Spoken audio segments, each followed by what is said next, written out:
Hello friend, आप सब बढ़िया होंगे और स्वस्थ होंगे। आज हम लोग क्लास 12 इंटर बोर्ड परीक्षा 2026 के political science 50 VVI objective question करने वाले हैं, जो बुक का पूरा निचोड़ सवाल है। इसमें से खोज खोज के 50 सवाल सेट किए हैं।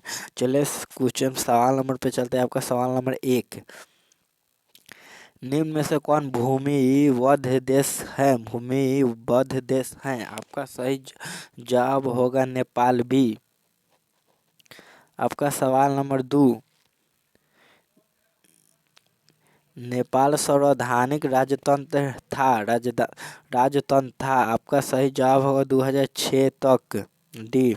अब नहीं है, पहले था 2006 तक रहे। आपका सवाल नंबर 3, आणविक अपसार संधि पर हस्ताक्षर कब हुआ था? आपका सही जवाब होगा 1968 में सी। आपका सवाल नंबर 4, सुरक्षा परिषद के अस्थायी सदस्यों की संख्या है? आपका सही जवाब होगा 4 के 10 बी। आपका सवाल नंबर 5, संयुक्त राष्ट्र दिवस मनाया जाता है। संयुक्त राष्ट्र दिवस मनाया जाता है। आपका सही जवाब होगा 24 अक्टूबर को सी। आपका सवाल नंबर 6, निम्न में से कौन सी होना चाहिए? 8 का सदस्य नहीं है। कौन? जी 8 का सदस्य है नहीं है। आपका सही जवाब होगा 6 के चीन डी। आपका सवाल नंबर 7, महासभा के कुल सदस्य की संख्या। महासभा के कुल सदस्य की संख्या। आपका सही जवाब होगा 193 में ए। अब सवाल नंबर 8, गुट निरपेक्ष आंदोलन का पहला शिखर सम्मेलन कहाँ हुआ था? आपका सही जवाब होगा यूगोस्लाविया बी।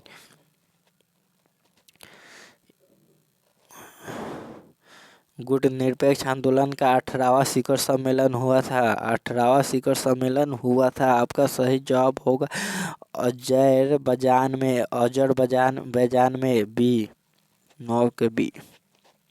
आपका सवाल नंबर 10, सिंधु नदी भारत के किस राज्य से गुजरती है? सिंधु नदी भारत के किस राज्य से गुजरती है? आपका सही जवाब होगा कश्मीर बी।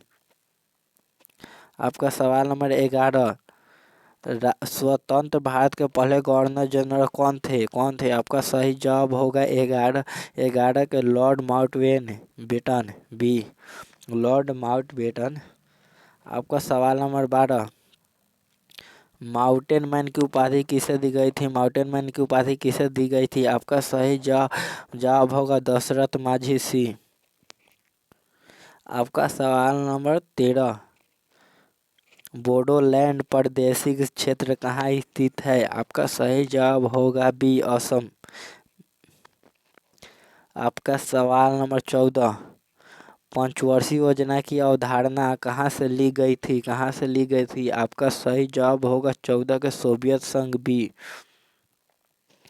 आपका सवाल नंबर 15, 2023 में ब्रिटेन के प्रधानमंत्री कौन थे? आपका सही जवाब होगा ऋषि सुनक।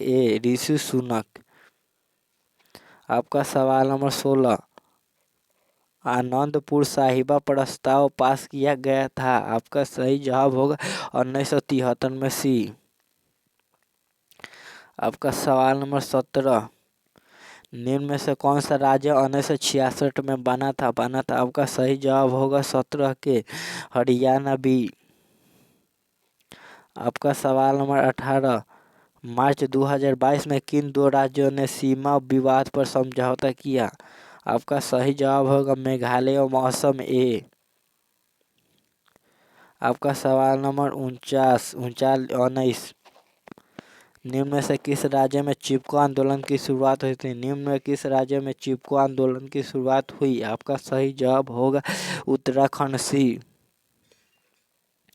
आपका सवाल नंबर 20, निम्न में से कौन सरकारी नीतियों को प्रभावित करने की कोशिश करता है? आपका सही जवाब होगा 20 के दबाव समूह सी।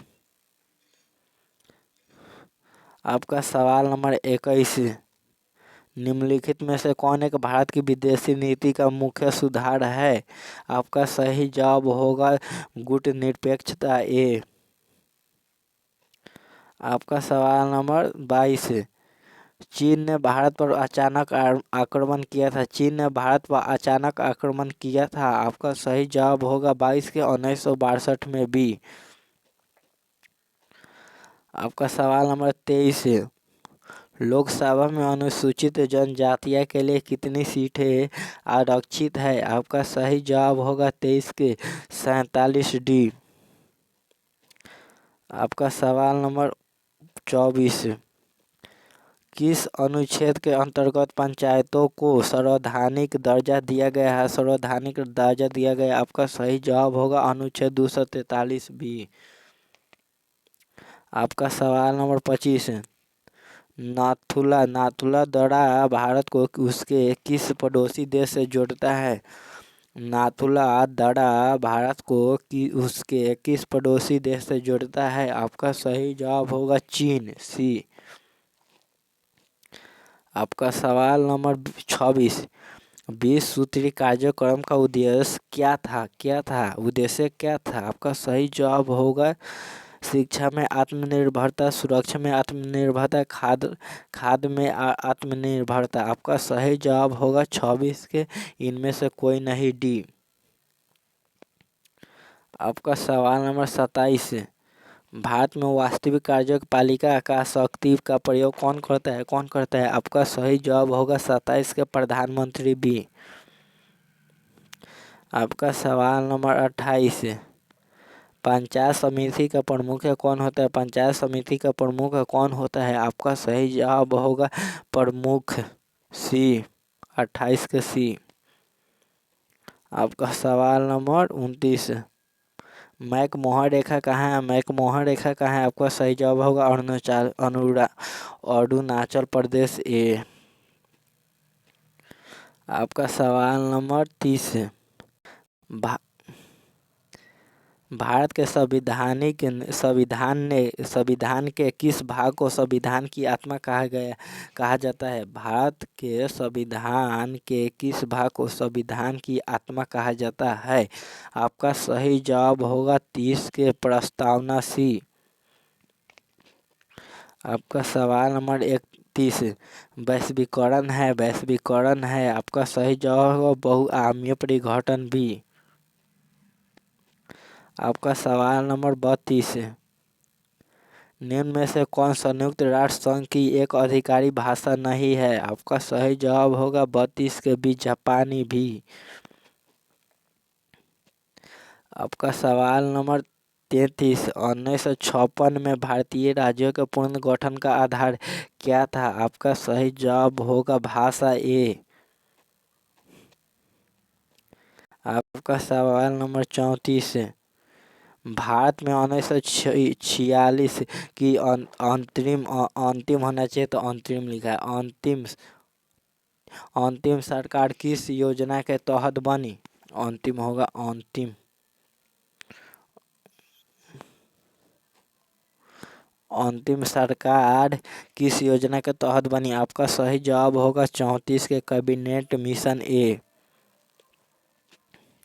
आपका सवाल नंबर 35, भारत में पहला आम चुनाव कब हुआ था? भारत में पहला आम चुनाव कब हुआ था? आपका सही जवाब होगा 1952 में, सी। आपका सवाल नंबर 36, भारतीय जनसंघ के संस्थापक कौन है? आपका सही जवाब होगा श्याम प्रसाद मुखर्जी, सी। आपका सवाल नंबर 37, भारत का संविधान लागू हुआ था 26 नवंबर 1949 को, सी। आपका सवाल नंबर 38, मंडल आयोग के अध्यक्ष कौन थे? आपका सही जवाब होगा 38 के बिंदेश्वरी प्रसाद मंडल, सी। आपका सवाल नंबर 39, भारत के किस राज्य में गैर कांग्रेसी सरकार बनी थी? आपका सही जवाब होगा 39 के केरल, सी। आपका सवाल नंबर 40, भारतीय संविधान के अनुसार संप्रभुता निहित है। आपका सही जवाब होगा 40 का जानता, डी। आपका सवाल नंबर 41, द्वितीय विश्व युद्ध के बाद विश्व राजनीति के दो ध्रुव कौन कौन थे? आपका सही जवाब होगा अमेरिका और सोवियत संघ भी। आपका सवाल नंबर 42, नाटो की स्थापना कब हुई थी? नाटो की स्थापना कब हुई थी? आपका सही जवाब होगा 1949 में सी। आपका सवाल नंबर 43, सीटो और सेंटो किस प्रकार के संगठन है? सीटो और सेंटो किस प्रकार के संगठन थे? आपका सही जवाब होगा सैनिक गठबंधन ए। आपका सवाल नंबर 44, गुट निरपेक्ष आंदोलन के प्रथम सम्मेलन में कितने देश ने भाग लिया था? आपका सही जवाब होगा 25 डी। आपका सवाल नंबर 45, सोवियत संघ ने कौन सा सैनिक गुट बनाया था? आपका सही जवाब होगा 45 का वार्सा संधि डी। आपका सवाल नंबर 46, क्यूबा का मिसाइल संगठन निम्न में से किसे से संबंधित था? आपका सही जवाब होगा सोवियत संघ बी। आपका सवाल नंबर 47, सोवियत संघ का विघटन कब हुआ था? सोवियत संघ का विघटन कब हुआ? आपका सही जवाब होगा 47 के 1991 में भी। आपका सवाल नंबर 48, संयुक्त राष्ट्र संघ की स्थापना कब हुई थी? संयुक्त राष्ट्र संघ की स्थापना कब हुई थी? आपका सही जवाब होगा 48 के 1945 में ए। आपका सवाल नंबर 49, शीत युद्ध के संदर्भ में एलडीसी से क्या अभिप्राय है? एलडीसी से क्या अभिप्राय है? आपका सही जवाब होगा 49 के अल्प विकसित देश ए, अल्प विकसित देश। आपका सवाल नंबर 50, द्वितीय विश्व युद्ध के बाद के काल में अमेरिका और सोवियत संघ के बीच की दुश्मनी जानी जाती है? द्वितीय विश्व युद्ध के बाद के काल में अमेरिका और सोवियत संघ के बीच की दुश्मनी जानी जाती है? आपका सही जवाब होगा 50 के शीत युद्ध के रूप में बी। हम लोग पॉलिटिकल साइंस के 50 सब्जेक्ट यहाँ पर समाप्त कर लिए।